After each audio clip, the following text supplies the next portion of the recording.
have a single place where you could look at the attachments and look at all of the ePaths. So you could see the entire history of an employee at the university in one location.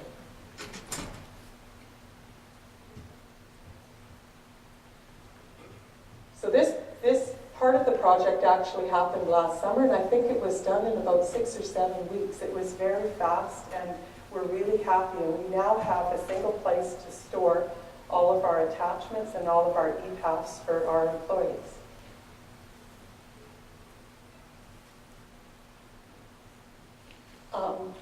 So the product that we delivered with Gideon Taylor is now called eFile, and it really is a file cabinet of all of your documents around an employee or a POI. And we're finding now that, I mean, for us it was a one-stop shopping concept at the U of A, and the ability to scan paperwork and not have paper personnel files everywhere and not have paper trying to keep up with the electronic approval process. So the first thing that we'll do is we'll have a look at Mickey. So Mickey's where we have the screenshots, and I'll quickly go through the screenshots of Mickey, and then we'll log on later and we'll see how the Duck Brothers look online. So this is actually the ePath homepage. And this person, we're just going to link and we're going to click on the personnel eFile and see what we can see. And here we are. Mickey's got 2 jobs at the U of A, and the job that's red is actually not active anymore. So he's got 1 active job, and we're going to select Mickey and have a look at him. And here's the first tab. This is called the eFile employee page. Scroll through to my notes.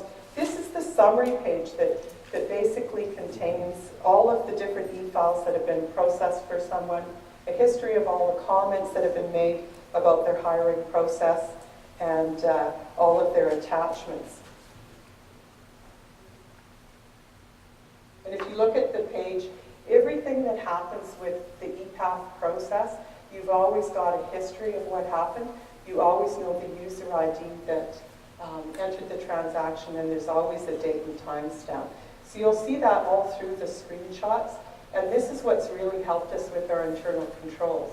And last year, we have an audit every year. I don't know if everyone's the same, but every year our internal auditor comes through and they look at our systems and they make a series of recommendations. And last year they actually audited this application, and they said they were satisfied that we had addressed all the internal control issues, which was really good to hear.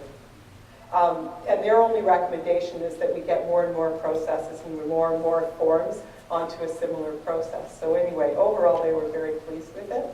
And then here's, as you scroll down the page, just some more information on the employee page. So you can see that there's different attachments. We have appointment letters and resignation letters and special conditions. Now another tab, because there's 4 tabs across the top, this is the ePath tab.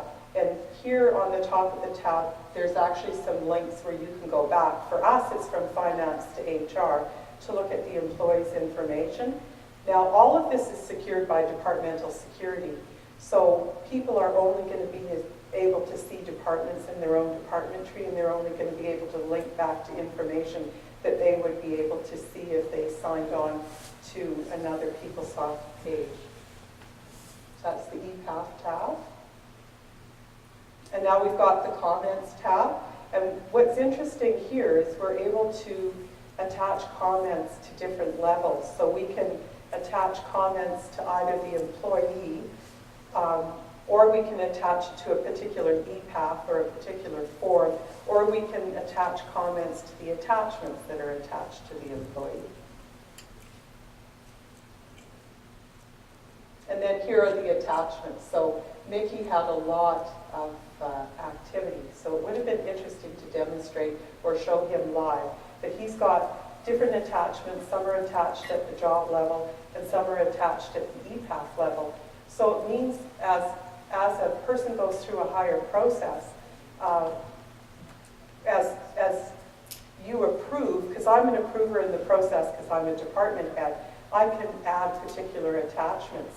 And the person that enters the hire process can't necessarily see the attachments. And what we decided at the university is because quite often it's a clerical person that might be doing a faculty appointment, they may or may not know the details of the agreement that the department chair has made with that individual. So an internal control person or the department chair themselves can upload the attachment that's got the conditions of their employment. So the person that did the data entry can see that there's an attachment, but unless they're given the security role, they can't see the content of the attachment. And then here we are back to the ePath screen. And again, it's all in effective dated order. There's a little view link there, I'll demonstrate it. If you hit the view link, you actually go back to the actual electronic form that was executed to hire someone, terminate them, or do a job change.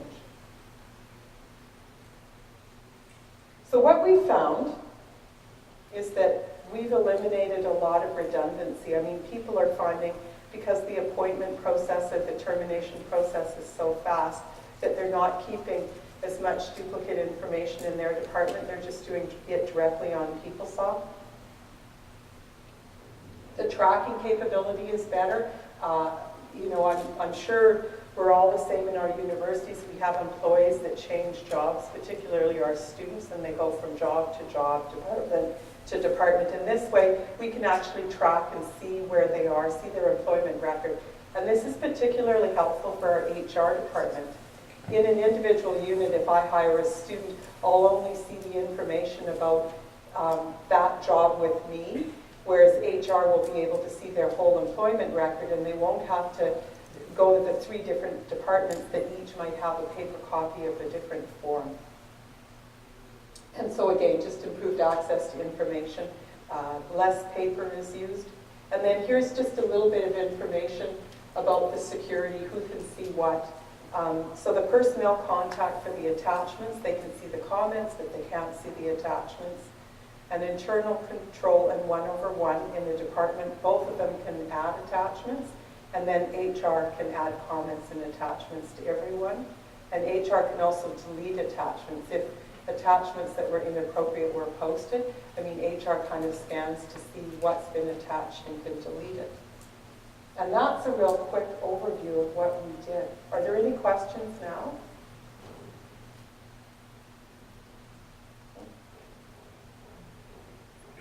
So what? There's one question. There's one? Yes? Yes, you mentioned that as part of this initiative, you also introduced an online form to streamline the security. Yeah. Can you talk about a little bit in terms of the design that goes into security, to what level you can set up your business rules in terms of governing who have access to what, Okay. and how that has streamlined your paper-based process? Okay. Yeah, sure, I could talk about that. That's a great question because I'm more involved in security than HR. So, anyway, yeah, what we did, we have delegated people. We call them authorized approvers at our campus that can actually approve security. And we had already implemented a process where we do a signature verification when someone assigns security. So we have the dean, director, and chair of each DEPT ID, or each group of DEPT IDs, has to tell us who's authorized to approve security for that department. So we already had data, and we had it in a spreadsheet format of what are all the DEPT IDs, who are all the approvers, and who's the person that's delegated the approvals. So what we did is we built a PeopleSoft page, and we key that data into PeopleSoft. And then from there, everything else is enabled by SmartForm, which I can demonstrate. So in my department, if I'm an approver, what I will see is I'll see a set of roles that I'm allowed to assign to people. And so I can select which roles I'm going to give to someone. I can also select nodes in the department tree depending on what I can see. So if I have 10 DEPT IDs, then I can assign security for those 10 DEPT IDs. I can't assign